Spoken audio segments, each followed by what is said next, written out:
Hello friend, welcome back to e learning with Hina ma'am channel. आज का जो session है सिंहासन सीरीज़ में वो हमारा कार्बोहाइड्रेट है। अगर कार्बोहाइड्रेट की यहाँ पे बात की जाए तो कार्बोहाइड्रेट से हम सबसे अधिक ऊर्जा लेते हैं, यानी हमारे भोज्य पदार्थ में सबसे अधिक कार्बोहाइड्रेट होते हैं जिससे हम ऊर्जा लेते हैं। भारत नहीं, पूरा विश्व इसी से ऊर्जा लेता है।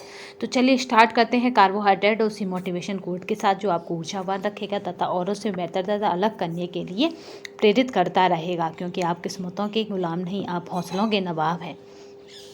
मंजिल ने हौसलों से कहा तेरे बस की बात नहीं, हौसलों ने मंजिल की आंखों में आंखें डाल के कहा चल झूठी तेरी इतनी औकात नहीं।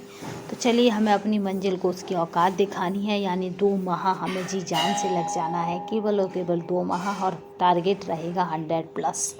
तो कोई भी हमारी सीट नहीं ले सकता, ठीक है। एक सीट हमारी निश्चित है, अगर रहे टारगेट क्या 100+, तो ये वाली जो सीट है उसे फिर कोई नहीं ले सकता, बिल्कुल निश्चित हो जाएगी हमारी सीट। तो चलिए स्टार्ट करते हैं आज का सेशन। काफ़ी इंपॉर्टेंट सेशन है, क्योंकि हमारा भोज्य पदार्थों में सबसे ज़्यादा जो भोज्य पदार्थ हमें मिलते हैं वो कार्बोहाइड्रेट से, और सबसे ज़्यादा ऊर्जा जो हम लेते हैं वो कार्बोहाइड्रेट से ही लेते हैं। पहला क्वेश्चन देखिए, निम्न में से कौन मोनोसैकेराइड है? तो आपका जो राइट आंसर है मोनोसैकेराइड आपका कौन है? तो ग्लूकोज है मोनोसैकेराइड। अगर ग्लूकोज की बात करें तो इसके रासायनिक आधार पर कार्बोज को 3 भागों में बांटा जाता है। कार्बोज को मोनोसैकेराइड, डाइसैकेराइड और पॉलीसैकेराइड, ठीक है। हमने कार्बोज को 3 भागों में बांट लिया, मोनोसैकेराइड, डाइसैकेराइड और पॉलीसैकेराइड। अब यहाँ पे मोनोसैकेराइड की बात करें तो इसके भी 3 पार्ट हैं, ग्लूकोज, फ्रक्टोज और लैक्टोज। मोनोसैकेराइड काफ़ी इंपॉर्टेंट हो जाता है, यहाँ पे बात भी की गई है क्या है, मोनोसैकेराइड है। तो मोनोसैकेराइड के 3 पार्ट हैं, ग्लूकोज, फ्रक्टोज और लैक्टोज। तो हमें ऑप्शन में ग्लूकोज मिल रहा है, और फ्रक्टोज होता है और आपका है गैल्टोज होता है, तो ये सभी भी सही हो जाता। बट अगर हमें ऑप्शन में खाली ग्लूकोज है तो हम ग्लूकोज पर टिक लगाएंगे। तो अब चलिए डाइसैकेराइड की बात करें तो इसके सुक्रोज, मल्टोज और लैक्टोज होते हैं, यानी सोमाले किसका है, डाइसैकेराइड का है। और आपका ग्लूफ्रेगले किसका है, इसको शॉर्टकट कर सकते हैं इस तरह से आप, तो काफ़ी लॉन्ग टाइम तक याद रहेगा, यानी पीछे भी गा है आगे भी गा है, ग्लूफ्रेगले। तो ये किसका है, आपका मोनोसैकेराइड का है।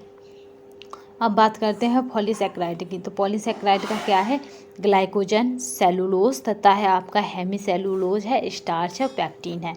उन दोनों के 2-2 थे, इसके कितने हैं, 4 हैं। आपका ग्लाइकोजन बहुत पूछा जाता है, तो ग्लाइकोजन किसका है, स्टार्च किसका है, पॉलीसैकेराइड का है, याद रखिएगा। स्टार्च और ग्लाइकोजन किसका है, पॉलीसैकेराइड का। इसका मल्टोज और आपका सुकोज बहुत पूछा जाता है, तो ये डाइसैकेराइड का है। इसका ग्लाइकोज और फैक्टोज बहुत पूछा जाता है, तो ये मोनोसैकेराइड का है। इस तरह से आप लॉन्ग टाइम तक याद कर सकते हैं।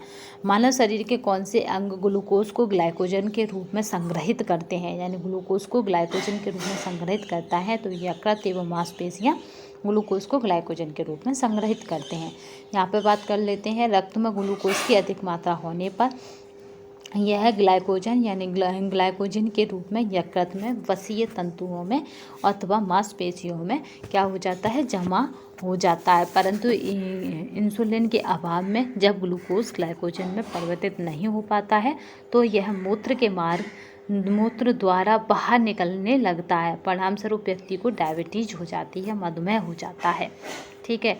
जैसे चिकनिया जैसे आपका मतलब इसको डायबिटीज कहते हैं, मधुमेह कहते हैं, एक आम भाषा में इसको कहते हैं। आपका मूत्र में क्या होता है, मिठास आने लगती है, तो कुछ मतलब मूत्र का ही ऐसे कुछ नाम है उसका, वो बहुत कम हिंदी वर्जन पूछा जाता है, ठीक है। तो डायबिटीज और मधुमेह ये इसका जेनुअल नाम है। अंगूर, शहद, मीठे फल, शक्कर, गुड़, आपका चुकंदर, आलू, शकरकंद, प्याज, अरबी आदि ग्लूकोज प्राप्ति के उत्तम स्रोत हैं या उत्तम साधन है। आपका है ग्लाइकोलाइसिस प्रक्रिया होती है, तो आपका ये यहाँ पर राइट आंसर रहेगा कि किस में होती है, तो वो हमारा ग्लूकोज का पायरुविक अम्ल में परिवर्तन, ठीक है। तब ये क्रिया क्या होगी, ग्लाइकोलाइसिस क्रिया कब होगी, जब ग्लूकोज का हम पायरुविक अम्ल में क्या करेंगे, परिवर्तन करेंगे, तब ये क्रिया होगी। ये क्या होता है, यह कोशिका द्रव्य में होती है, ठीक है। ये ग्लाइको अपघटन कोशिका स्रवण की प्रथम अवस्था है जो कोशिका द्रव्य में होती है। इस प्रक्रिया में ग्लूकोज को आंशिक ऑक्सीकरण होता है। ग्लूकोज के एक अणु से पायरुविक अम्ल के 2 अणु बनते हैं तथा कुछ ऊर्जा मुक्त होती है। लैक्टोज नेक्स्ट चलते हैं। लैक्टोज निम्न इकाइयों से निर्मित होता है। तो ग्लूकोज और आपका लैक्टोज मिलकर आपका है मतलब लैक्टोज निम्न इकाइयों से निर्मित होता है। तो ग्लूकोज और प्लस लैक्टोज मिलकर आपका लैक्टोज बनता है। गा हटा देंगे तो आपका क्या हो जाएगा, लैक्टोज बन जाएगा ग्लूकोज मिलकर। लैक्टोज ग्लूकोज आपका है लैक्टोज से निर्मित होता है या दूध शर्करा भी कहते हैं इसे। लैक्टोज को क्या दुग्ध शर्करा कहते हैं। ये वनस्पति जगत से प्राप्त नहीं होता है। इसकी प्राप्ति आपका स्तनधारियों से होती है। यह मोनोसैकेराइड के 2 अणुओं से मिलकर बनता है। एक अणु ग्लूकोज तथा दूसरा अणु आपका गैलेक्टोज होता है। दूध के पाचन की क्रिया लैक्टोज का अपघटन आपका है लैक्टोज एंजाइमैटिक प्रक्रिया के दौरान होता है। लैक्टोज हमारे शरीर में ज़्यादा देर तक रह जाते हैं और आंत से ज़्यादा देर तक रह जाने के कारण ज़्यादा जीवाणु पैदा करते हैं, जो कि हमारे स्वास्थ्य के लिए वर्धक होते हैं, हानिकारक नहीं होते। निम्न में से कौन सा एक उत्तम कोलेस्ट्रॉल अंश है। तो उत्तम कोलेस्ट्रॉल अंश की बात की जा रही है। तो यहाँ पे एच आपका है उच्च डेंसिटी लाइपोप्रोटीन, आपका है लाइपोप्रोटीन यानी उच्च डेंसिटी लाइपोप्रोटीन यानी हाई इसको बोलते हैं HDL, ठीक है, हाई डेंसिटी लाइपोप्रोटीन। यहाँ पे उत्तम पूछा गया ऑप्शन में ये है। अगर ऑप्शन में ये नहीं होता है तब आप कुछ कंडीशन में ट्राइग्लिसराइड लगाएंगे, क्योंकि कहीं और हमें ऑब्जेक्टिव टाइप क्वेश्चनों में इस तरह का मिला है कि ऑप्शन में जब ये ना हो यानी HDL। कल एक बच्चे की क्वेरी थी, तो जब ऑप्शन में HDL होगा ही नहीं तो आप HDL पे, जब ऑप्शन में HDL होगा ही नहीं तो आंसर तो आपको देना है 4 में से 1। आप 4 में से 5वां कहीं दूसरी जगह से नहीं ला सकते। तो जब ऑप्शन में आपका है ट्राइग्लिसराइड होगा तो आप उसे लगाएंगे, क्योंकि ये सरल कार्बोहाइड्रेट का रूप है या सरल वसा है, इसलिए आप इसको लगाएंगे।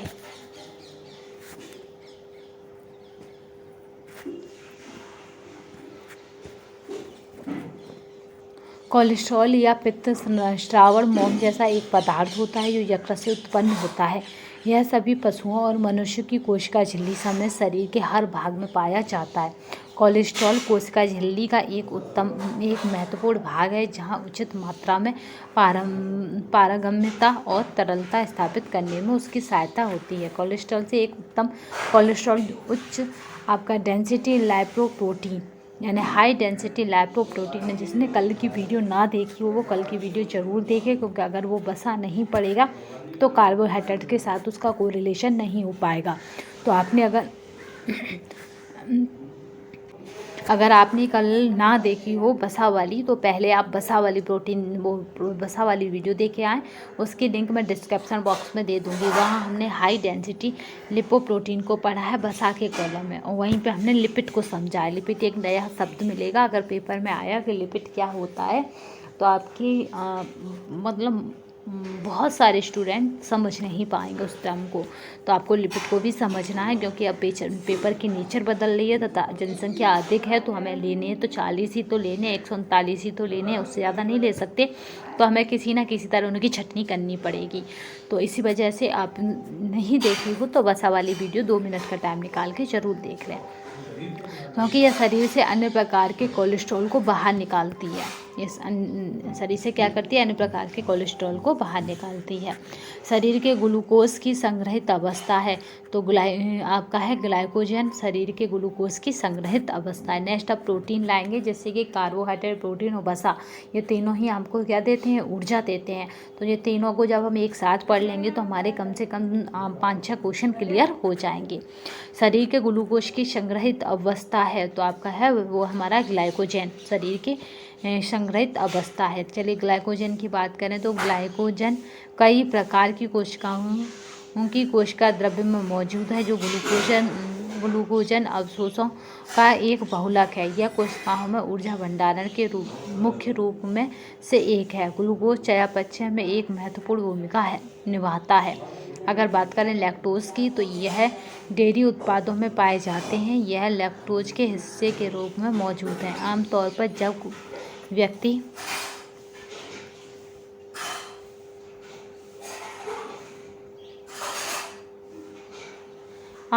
जब व्यक्ति क्या करता है, लैक्टोज युक्त उत्पाद का सेवन करता है तो शरीर लैक्टोज को लैक्टोज और ग्लूकोज में तोड़ देता है। लैक्टोज में तोड़ता है और क्या करता है, ग्लूकोज में तोड़ता है लैक्टोज को।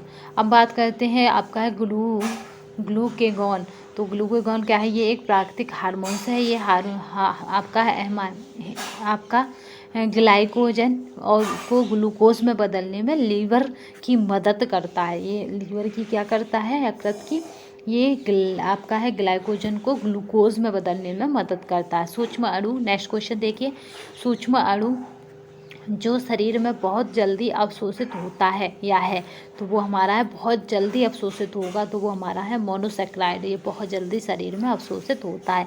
मोनोसैकेराइड कार्बोज का सबसे सरलतम रूप होता है। मोनोसैकेराइड 2 शब्दों से मिलकर बना है, मोनो प्लस सैकेराइड।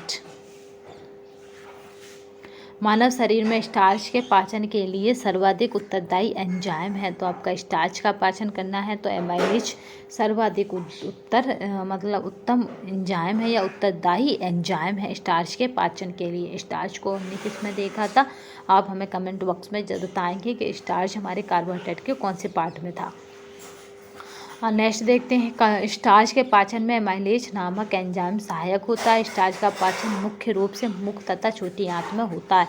ये बहुत पूछा जाता है कि स्टार्च का पाचन कहाँ पे होता है, तो ये मुख तथा छोटी आंत में होता है। मुख में स्टार्च टाइलिन के साथ क्या करता है, डेक्स्ट्रीन बनाता है, और जबकि आमाशय में स्टार्च का पाचन नहीं होता है परंतु कुछ मात्रा में, सूक्ष्म मात्रा में कार्बोहाइड्रेट स्टार्च डाइसैकेराइड में टूट जाते हैं। अगर छोटी आंत की बात कीजिए तो ये अग्नाशय रस द्वारा स्टार्च को अग्नाशय एमाइलेज के साथ मिलकर आपका है डेक्स्ट्रीन तथा मल्टोज बनाते हैं। आंत रस द्वारा ये क्या करते हैं कि मल्टोज को माल्टेज से क्रिया कराकर ग्लूकोज बनाते हैं। लैक्टोज में क्या होता है कि लैक्टोज से क्रिया कराकर ग्लूकोज तथा ग्लैक्टोज बनाते हैं। सुक्रोज का क्या रोल है, सुक्रोज से क्रिया कराकर आपका ग्लूकोज तथा फ्रक्टोज बनता है। तो इस तरह से इन तीनों क्रियाओं को नहीं भूलेंगे जो हमारी कहाँ होती है, आंत रस द्वारा होती है। तो आपका मल्टोज, लैक्टोज और आपका सुक्रोज। चलिए देख लेते हैं आपका मल्टोज, लैक्टोज और आपका है सुक्रोज। चलिए नेक्स्ट क्वेश्चन देखते हैं। ग्लाइकोप्रोटीन, आपका नेक्स्ट क्वेश्चन है ग्लाइकोप्रोटीन कार्बोहाइड्रेट के एक चर संगठन सहित जैव रासायनिक दृष्टि से महत्वपूर्ण यौगिकों का समूह है। तो आपका जो राइट आंसर है कितने यौगिकों का है, तो 1 से 80% यौगिकों का ये समूह है। आपका है ग्लाइकोप्रोटीन 1 से 80% कार्बोहाइड्रेट के चर यानी कंपोनेंट्स सहित जैव रासायनिक आपका बायोलॉजिकली दृष्टि से महत्वपूर्ण यौगिकों का समूह है। अब नेक्स्ट क्वेश्चन देखते हैं। आपका है माइकोपॉलीसैकेराइड के साथ संयोजन में प्रोटीओग्लाइकन्स के रूप में पाए जाते हैं। तो आपका जो राइट आंसर है वो हमारा है कार्बोहाइड्रेट्स।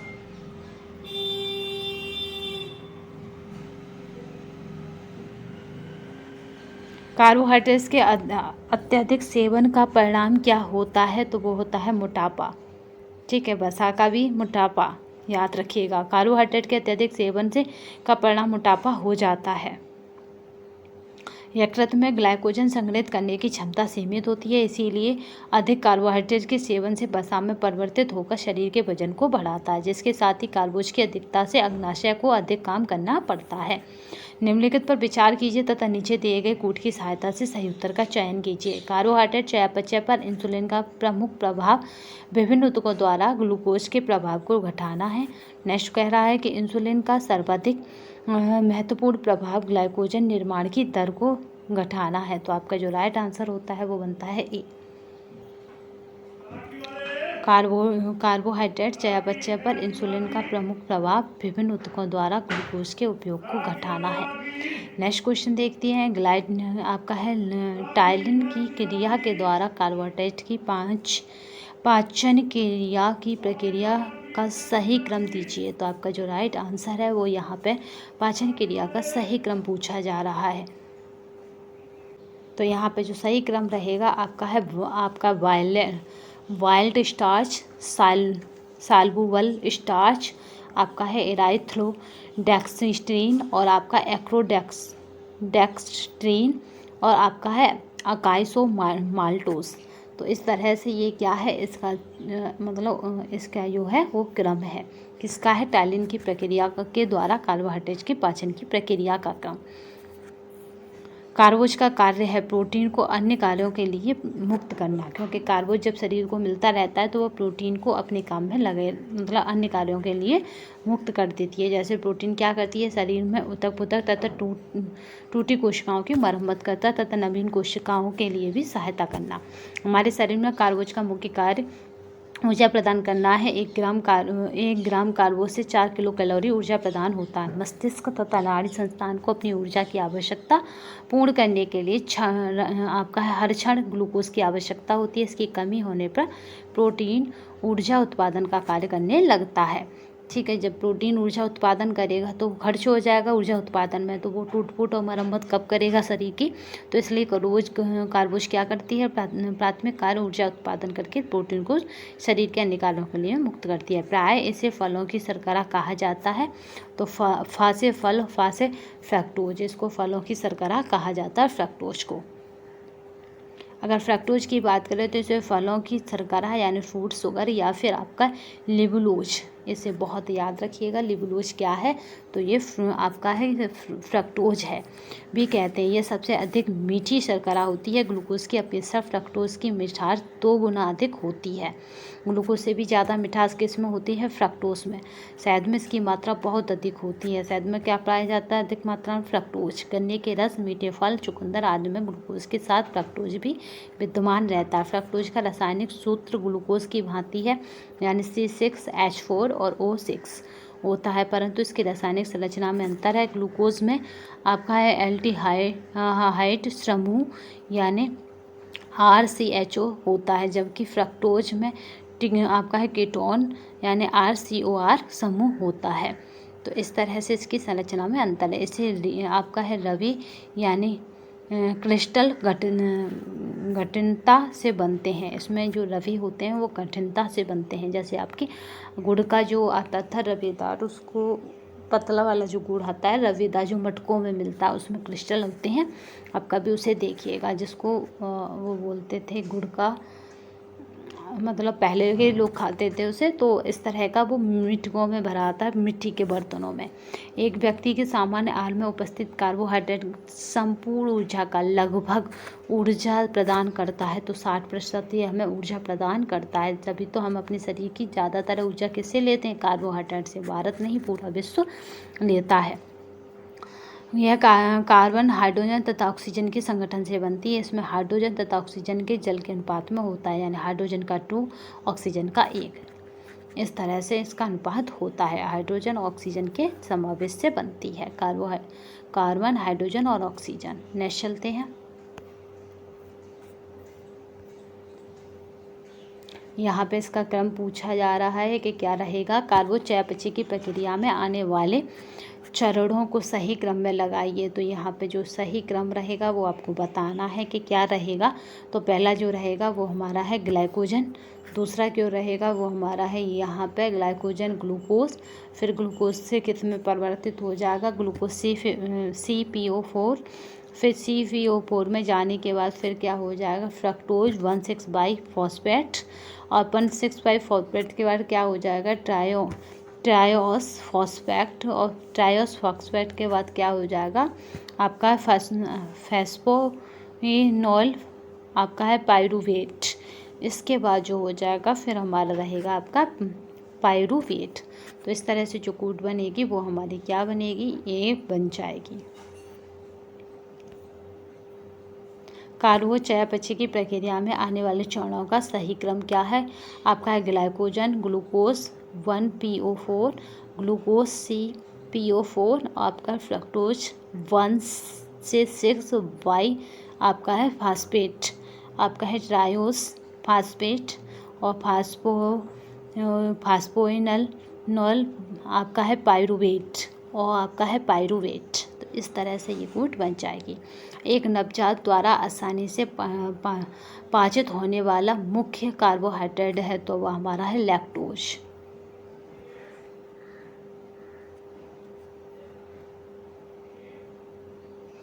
ठीक है, एक नवजात द्वारा आसानी से पाचित होने वाला मुख्य कार्बोहाइड्रेट बहुत पूछा जाता है, मोस्ट इम्पोर्टेंट क्वेश्चन है ये वाला टीजीटी में। तो लैक्टोज है। ठीक है, लैक्टोज लाला क्या पीता है? लैक्टोज।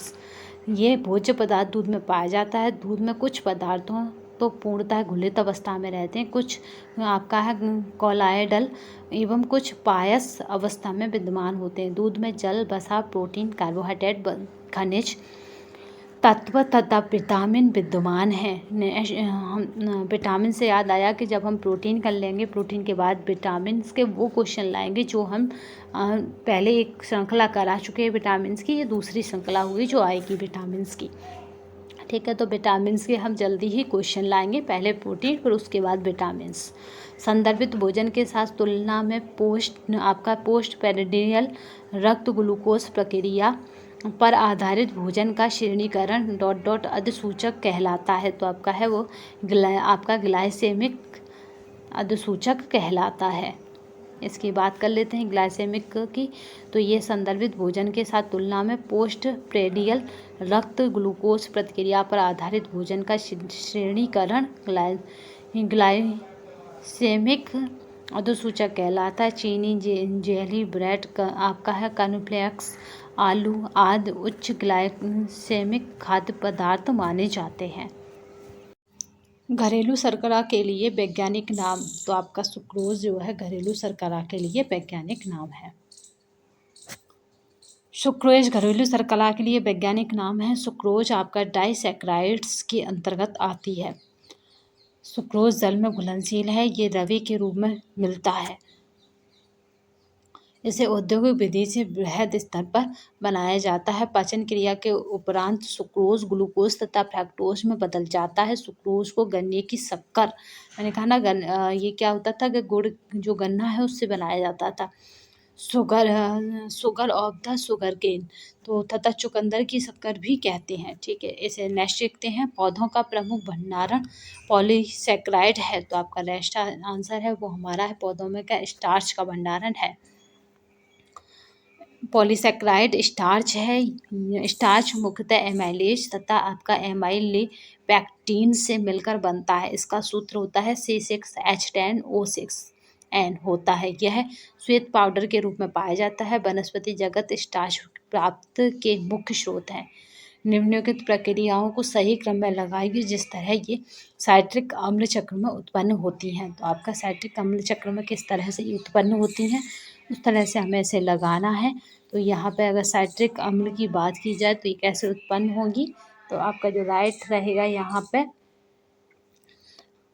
पे सबसे पहले आ जाता है सिस्ट्रेट, फिर होता है आइसोसिस्ट्रेट, फिर होता है ऑक्सीग्लूटेरेट, और फिर हमारा है सक्सिनाइल कोयल। तो ये हमारा आंसर बनेगा पी,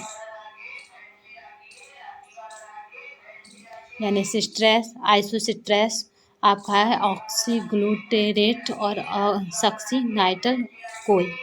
तो ये राइट आंसर रहेगा। चलिए नेक्स्ट चलते हैं। आपका है ग्लाइकोजेनेसिस की प्रक्रिया को क्रमबद्ध कीजिए। तो आपका ग्लाइकोजेनेसिस की जो प्रक्रिया है उसको अगर हम क्रमबद्ध करेंगे तो हमारा ऑप्शन बनेंगे।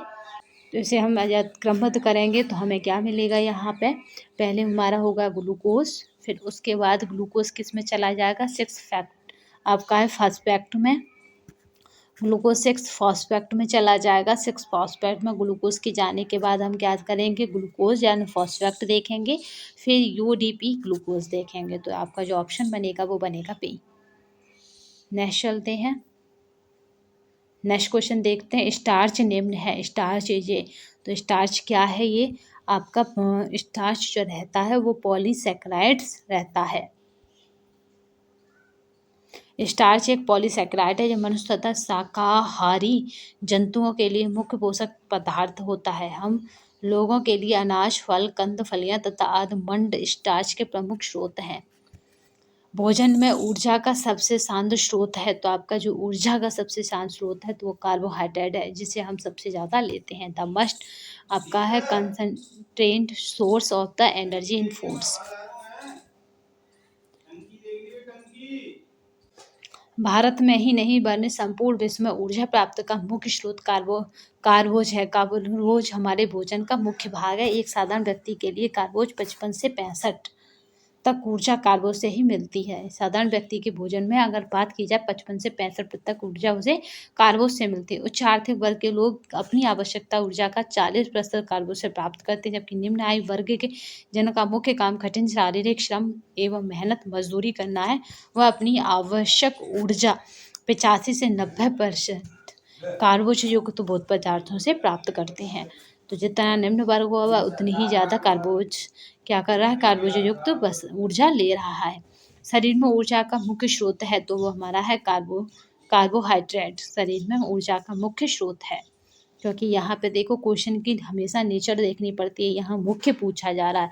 शरीर में ऊर्जा के स्रोत हैं तो उपयुक्त सभी हो जाता, वसा, प्रोटीन और कार्बोहाइड्रेट, बट इसने पूछा प्रमुख स्रोत है तो कार्बोहाइड्रेट सबसे पहले ऊर्जा में इसी से मिलती है। जब इसकी कमी हो जाती है शरीर में, सब प्रोटीन ये काम करता है, जब प्रोटीन में ये नहीं रहता तो फिर वसा इसमें लग जाती है ऊर्जा देने में। चलिए नेक्स्ट चलते हैं। 1 ग्राम कार्बोहाइड्रेट में पाई जाने वाली ऊर्जा है, तो 1 ग्राम कार्बोहाइड्रेट में हमें 4 किलो कैलोरी ऊर्जा प्राप्त होती है। ऐसे ही हमें प्रोटीन में 4 है, जबकि 9 की बात करी जाए तो 9 किस में है, वसा में है, क्योंकि बहुत बार पूछा जा चुका है। कार्बोहाइड्रेट कम हो जाए तो कमजोरी एवं आलस्य, जबकि अधिकता से अधिक वसा एकत्रित होने से मोटापा आ जाता है, याद रखिएगा। नेक्स्ट चलते हैं। यहाँ पे देखते हैं शरीर को तुरंत ऊर्जा प्रदान करने वाला पोषक तत्व है तो वो हमारा है कार्बोहाइड्रेट। ये शरीर को तुरंत ऊर्जा प्रदान करता है। अपने छोटे आकार की वजह से इन्हें सरल कार्बोहाइड्रेट अणु में तोड़ा जा सकता है, जिससे शरीर में आसानी से अवशोषित कर लेता है। इसी कारण कार्बोहाइड्रेट को ऊर्जा का सबसे तेज स्रोत माना गया है। कार्बोहाइड्रेट फलों में फ्रक्टोज के रूप में, दूध में लैक्टोज के रूप में, फलों में फ्रक्टोज, फा से फल, फा से फ्रक्टोज, और दूध में लैक्टोज। दूध कौन पीता है, लाला पीता है, तो याद रखिएगा दूध में लैक्टोज के रूप में। शर्करा में सुक्रोज के रूप में, शर्करा सा से शर्करा, सा से सुक्रोज के रूप में पाया जाता है। नेक्स्ट क्वेश्चन चलते हैं। शर्करा को वर्गीकृत किया गया है इस रूप में, तो किस रूप में, गैर विकारी खाद्य पदार्थ के रूप में इसको वर्गीकृत किया गया है। निम्नलिखित में से किसका प्रतिशत दूध में अधिक होता है, तो वो हमारा है कार्बोहाइड्रेट का प्रतिशत दूध में अधिक होता है। कितना कितना प्रतिशत होता है, तो कार्बोहाइड्रेट कितना है आपका 4.6 से 4.9 है कार्बोहाइड्रेट, ठीक है। और यहाँ पे वसा की बात की जाए तो आपका 3 से 3.7 तक है, 7%। प्रोटीन की बात की जाए तो प्रोटीन 3.5% है। अगर जल की बात की जाए तो 87% है। अगर आपका सॉलिड नॉट फैट की बात की जाए तो आपका 8.5% है। तो आपका कार्बोज क्या है यहाँ पे, मानव स्वास्थ्य के लिए वही भोजन लाभदायक है जिसमें कार्बोहाइड्रेट, प्रोटीन, वसा, खनिज लवण एवं विटामिन उच्च मात्रा में हो, तो दूध में सभी मिलते हैं। आपका है ब्राउन किसका एक अच्छा स्रोत है, तो वह हमारा कार्बोहाइड्रेट और प्रोटीन का बहुत अच्छा स्रोत है। ये मोस्ट इंपोर्टेंट क्वेश्चन है, याद रखिएगा। ब्राउन सामान्य रूप से गेहूं के छिलके तथा कुछ अन्य खाद्य पदार्थों जैसे मक्का, ज्वार के छिलकों को कहा जाता है। आपका ब्राउन कार्बोहाइड्रेट, प्रोटीन और फैटी एसिड का अच्छा स्रोत है। साथ ही इसके साथ इसमें फाइबर भी उचित मात्रा में होते हैं। फाइबर हमारे लिए कितने जरूरी होते हैं, क्योंकि आंतों का कैंसर फाइबर ही रोक सकता है। नेक्स्ट चलते हैं। मनुष्य 10 कैलोरी ऊर्जा प्राप्त करेगा, तो 10 कैलोरी ऊर्जा मनुष्य किससे प्राप्त करेगा, तो 1 ग्राम कार्बोहाइड्रेट से नहीं, दो नहीं, ये गलत। आपका है 5 ग्राम कार्बोहाइड्रेट, ये गलत। राइट आंसर है आपका 2.5 ग्राम कार्बोहाइड्रेट से मनुष्य 10 किलो कैलोरी ऊर्जा प्राप्त कर लेगा। नेक्स्ट चलते हैं। क्योंकि 1 ग्राम में कितना है, 4 है। सभी प्रकार की शर्करा का सरलतम रूप है, तो आपका ग्लूकोज क्या है, सभी प्रकार की शर्करा का सरलतम रूप है, सरलतम रूप है। नेक्स्ट चलते हैं। यहाँ पे यहाँ पे सभी की लेवल दिखाई गई है। सभी प्रकार की शर्करा का सरलतम रूप ग्लूकोज है। इसे आपका है डेक्सट्रोज भी कहते हैं। यह रक्त द्वारा अवशोषित होकर शरीर में शीघ्र ही ऊर्जा प्रदान करता है। रक्त में सामान्य ग्लूकोज स्तर क्या होता है? VFS यानी फास्टिंग ब्लड शुगर लेवल क्या है? 8 से 100 मिलीग्राम डेली है। अगर बात की जाए PPBS की, तो आपका है प्रेडिकल ब्लड शुगर लेवल, तो ये 120 से 140 mg/dl है। अगर आपकी बात की जाए RBS की, तो रैंडम ब्लड शुगर लेवल है, ये लेस देन कितना है? 120 mg डेली है। तो चलिए, कार्बोहाइड्रेट्स का प्रत्येक ग्राम देता है, तो 4 किलो कैलोरीज देता है कार्बोहाइड्रेट का प्रत्येक ग्राम। नेक्स्ट क्वेश्चन देखते हैं।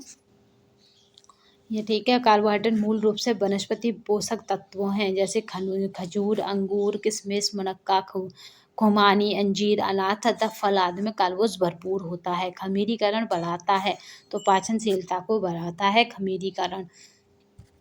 ठीक है। खमीरीकरण से पाचनशीलता में वृद्धि होती है। खमीरीकरण में अणुजीवों तथा एंजाइम की उपस्थिति में वायु रहित परिस्थिति में जटिल कार्बनिक पदार्थ का धीरे धीरे अपघटन होकर सरल कार्बनिक पदार्थ में बदल जाता है। तो यहाँ पे देख लेते हैं और क्या रहेगा यहाँ पे। तो यहाँ पे देखिए, सूची 1 और सूची 2 में दिए गए उसके रासायनिक यौगिक मिलाइए। तो यहाँ पे 2 यौगिक सूची दी गई है, उनके रासायनिक यौगिक आपको देख, जो हमारी सूची बनेगी वो कुछ इस तरह मिलान होगा। वो है हमारा निम्न डाइजिन परीक्षण, तो वो हमारा है अमीनो एसिड। वो क्या है? Amino acid. 2,6 आपका है डाइक्लोरोफिनोल परीक्षण, तो ये गाजर में होगा। आपका है ओसोजोन परीक्षण, यह आपका होगा रिड्यूसिंग शुगर में। एसिड वैल्यू मुक्त वसा अम्ल में। आयोडीन वैल्यू वसा की असंतृप्तता, ठीक है, असंतृप्तता में है। तो ये हमारा मैचिंग हो गया। निम्न में से आहारीय रेशे का सर्वोत्तम साधन है, तो आपका हरे मटर में हरी रेशे सबसे अधिक होते हैं या सर्वोत्तम है इन सब में। निम्नलिखित भोज्य पदार्थों को उनके तंतुओं के अनुसार अवरोही क्रम में लगाइए। आरोही नहीं, अवरोही क्रम में लगाना है भोज्य पदार्थों को उनके तंतुओं के अनुसार। तो इसमें से कौन सा तंतु किधर होगा, ये लगाना है। तो साबुत चना, इसमें सबसे ज़्यादा आपको पता है कि आप जब हम भिजा के खाते हैं तो हमें प्रोटीन, कार्बोहाइड्रेट और मतलब सारे उच्च पोषक तत्वों की मात्रा प्रदान होती है। फिर उसके बाद बात की जाए, यहाँ पे चीकू है, चीकू के बाद मेथी है, मेथी के बाद केला है। तो आपका जो राइट आंसर रहेगा वो डी रहेगा। इसने पूछा है उन पदार्थों को उनके तंतुओं के अनुसार अवरोही क्रम में लगाइए, ठीक है, यानी बढ़ते से घटते क्रम में। साबुत चना के बाद गेहूँ, गेहूँ के बाद चीकू, चीकू के बाद मेथी और मेथी के बाद केला, क्योंकि केला में सबसे ज़्यादा कम फाइबर्स होते हैं। चलिए नेक्स्ट चलते हैं। निम्नलिखित खाद्य पदार्थों को आपका है ग्लाइसेमिक इंडेक्स 50% से कम है, तो किस किस की 50% से कम है ये बता। तो यहाँ पे जो 50% से कम किसकी है, तो सोयाबीन आपका पहला रहेगा, सोयाबीन, ठीक है। आपका सेब और मेथी, तो इनकी क्या है, 50% से कम है। सोयाबीन, सेब, मेथी खाद्य पदार्थों की आपकी ग्लाइसेमिक इंडेक्स 50% से कम है। इनमें से कौन सा अधिक ग्लाइसेमिक सूचकांक आहार है, तो आपका है राइट आंसर रहेगा आपका कॉर्नफ्लेक्स। कॉर्नफ्लेक्स क्या है, आपका सूचकांक आहार है ग्लाइसेमिक। निम्न खाद्य पदार्थों को उनके ग्लाइसेमिक इंडेक्स के आधार पर बढ़ते क्रम में लगाइए। अभी घटते क्रम में लगाया था, अब हमें बढ़ते क्रम में लगाना है। हमें बढ़ते क्रम में लगाना है, तभी हमने घटते क्रम में लगाया था। तो जौ आपका जो पहला हो जाएगा वो हो जाएगा जौ, और जौ के बाद जो हो जाएगा वो हो जाएगा ई, और ई के बाद जो हो जाएगा वो हो जाएगा वी, यानी संतरा, यानी जौ, दूध यानी वसायुक्त, फिर संतरा, संतरे के बाद आपका पॉपकॉर्न, और पॉपकॉर्न के बाद आपका है डी संपूर्ण गेहूं के आटे से बनी डबल रोटी। तो ये आपका जो आंसर बनेगा वो बनेगा सी। पॉलीसैकेराइड से निम्न शर्करा आती है, तो आपका है उपरोक्त सभी शर्करा आती है।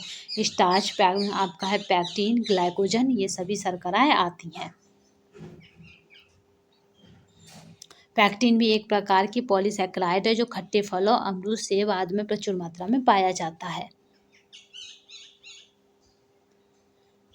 तो आई होप आज की श्रृंखला हमने कंप्लीट की है। आज की श्रृंखला में हमने कार्बोहाइड्रेट के टॉप क्वेश्चनों को देखा है। आगे इस श्रृंखला में हम फिर प्रोटीन को लेंगे। प्रोटीन के बाद हमारे विटामिन की दूसरी श्रृंखला आएगी। विटामिन की एक श्रृंखला हम कंप्लीट कर चुके हैं। विटामिन पर काफ़ी क्वेश्चन थे, 100 से ऊपर, तो हमने 2 पार्टों में उनको बांट लिया है, यानी विटामिन पर बनने वाले क्वेश्चन 100 से ऊपर हैं, तो हमें 2 पार्टों में विटामिन को लाना पड़ा। तो विटामिन का पहला पार्ट हम बहुत दिन पहले दे चुके हैं, दूसरा पार्ट हम जल्दी ही आपको दे देंगे। तो पहले देखेंगे प्रोटीन, प्रोटीन के बाद विटामिन। तो एक हमारी सीरीज़ कंप्लीट हो जाएगी कि हमने प्रोटीन कर लिया, वसा कर लिया, जल कर लिया, विटामिन कर लिए, खनिज लवण और करा दिए जाएंगे जल्दी ही। तो इस तरह से हमारी एक सीरीज़ कंप्लीट हो जाएगी सिंहासन सीरीज़ में। आने वाली सीरीज़ हमारे किसी फैक्टों पर आधारित होगी, तो उसका देखते हैं। इस तरह से होगी कि वो 50 क्वेश्चन हमें दे जाए, 100 क्वेश्चन हमें ये सिंहासन सीरीज़ दे जाएगी। बिल्कुल तथ्य है ये कि 100 क्वेश्चन हमें सिंहासन सीरीज़ दे जाएगी। बस ये है कि हमें इसे एक बार सुनना है, एक बार पढ़ना है, जिससे कि ये हमारी लॉन्ग टर्म मेमोरी में सेट हो जाए, जिससे कि परीक्षा हॉल में घबराहट तथा प्रेशर तथा तनाव हो, कितना भी घबराहट हो, तनाव हो तथा पास होने की टेंशन हो, उसके बीच हमारे क्वेश्चन गलत ना हो। क्योंकि आपने देखा है 10 से 12 क्वेश्चन हम ऐसे गलत कराते हैं जो हमें आ रहे होते हैं, यानी हम पर टिक सही होता है, गोला गलत भरते हैं, गोला सही भर दिया, टिक गलत हुआ। इस तरह से जो गलतियाँ होती हैं वो घबराहट और तथा बेलगाम इच्छाएं, यानी हमारी क्या होता है कि घबराहट होती है, तो इधर पाने की भी इच्छा प्रबल होती है, तो उस वजह से आपस में तालमेल नहीं बन पाता है। इस वजह से पेपर में इतनी सारी गलतियाँ हो जाती हैं। तो आपको अपने लॉन्ग टर्म मेमोरी में सेट कर लेनी है, जिससे कि पेन अपने आप राइट आंसरों पर चलता रहे। क्योंकि उन जिन गलियों से हम बार बार गुजरते हैं उन्हें हम आंख बंद करके भी चल सकते हैं। तो चलिए, वही कोशिश की जा रही है कि इतना रिवीजन करा दिया जाए आपको, इतना रिवीजन, क्योंकि पढ़ते तो आप अब तक आए ही हैं, केवल और केवल आपको इतना रिवीजन करा दिया जाए कि आपकी आराम से क्वेश्चनों पर जो आंसर दिखे उस पर सही पर उंगली जाए। तो आज के लिए बस इतना ही। अगले सेशन में हम फिर मिलेंगे, तब तक के लिए धन्यवाद। वंदे मातरम।